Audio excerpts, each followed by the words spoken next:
Hi అండి. ఇవాళ మిరపకాయ పచ్చడి చూపిస్తాను చూడండి. పచ్చిమిరపకాయ పచ్చడి చాలా బాగుంటుంది. పచ్చడి ప్యాన్ పెట్టాను. ఇగో కొంచెం నూనె వేయాలి. దీంట్లో ఎక్కువ నూనె ఏం పట్టదు. నేను కొంచెమే పచ్చడి చూపిస్తున్నాను.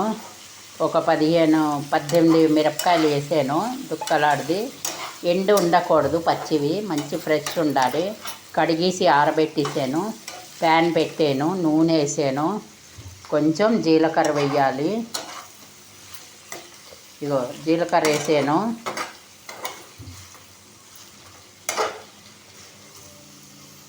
కొంచెం మినప్పప్పు,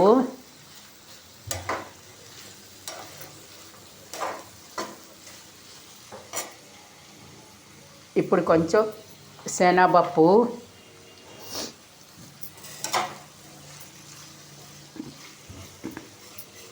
కొంచెం శనగపప్పు వేయాలి.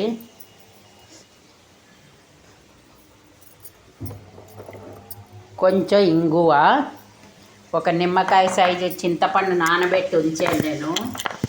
సింపుల్గా చేసుకోవచ్చు. ఈ పచ్చడి చాలా బాగుంటుంది.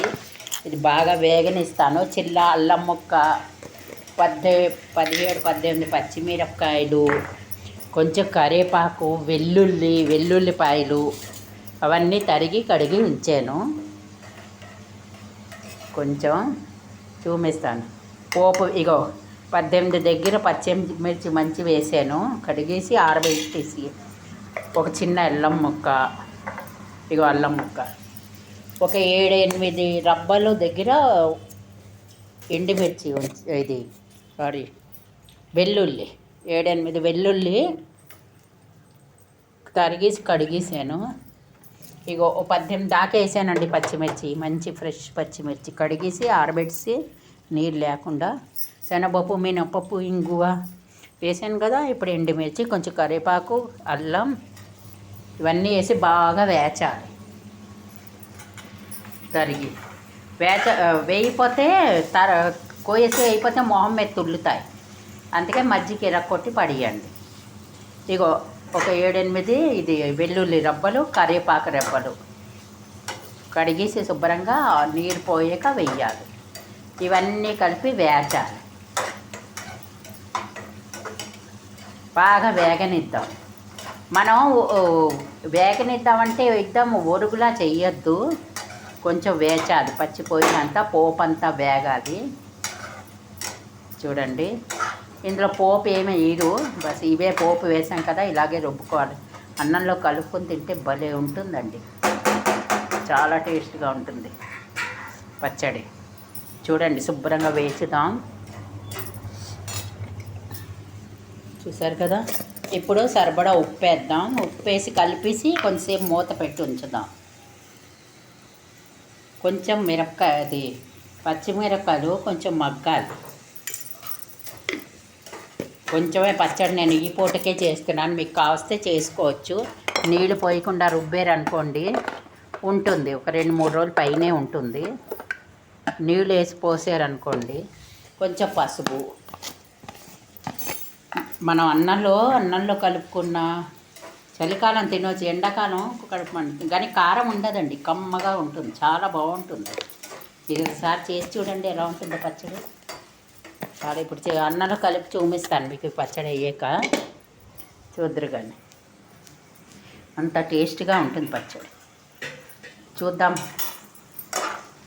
అన్నం పక్కన ఉడుకుతున్నది, అందుకే ఇంత పచ్చడి అన్నం. చూద్దాం ఎంతవరకు ఉడికిందో. కొంచెం మెత్తబడ్డది. ఇగో నిమ్మకాయ ఎంత సరిపడా పచ్చిమిర్చి అండి. చూసారు కదా, పచ్చిమిర్చి మగ్గింది. పచ్చిమిర్చి అంతాను కొంచెమే మగ్గాలి, మన కూరలా కాకుండా కొంచెం మగ్గాలి. చూసారు కదా. ఇప్పుడు వేచాను కదా, ఇది చల్లారనిస్తాను.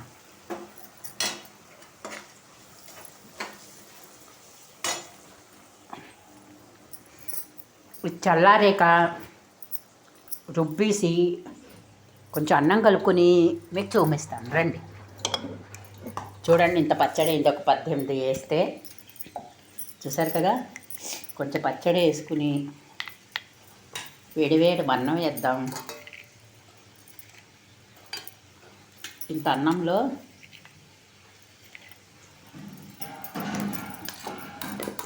చూడండి, ఇంత అన్నంలో పచ్చడి కలుపుకొని చూపిస్తాను. భలే ఉంటుందండి పచ్చడి.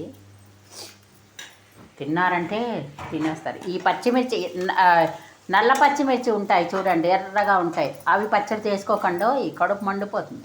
ఈ పచ్చిమిర్చి బాగుంటుంది, కమ్మగా ఉంటుంది అన్నంలోకి, కారం ఉండదు.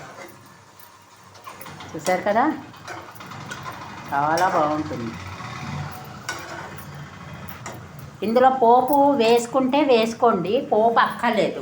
దీనికి పోపు ఖాళీ, అన్నీ పోపులే వేసాం కదా, అందుకని ఇందులో పోపు అవసరం లేదు.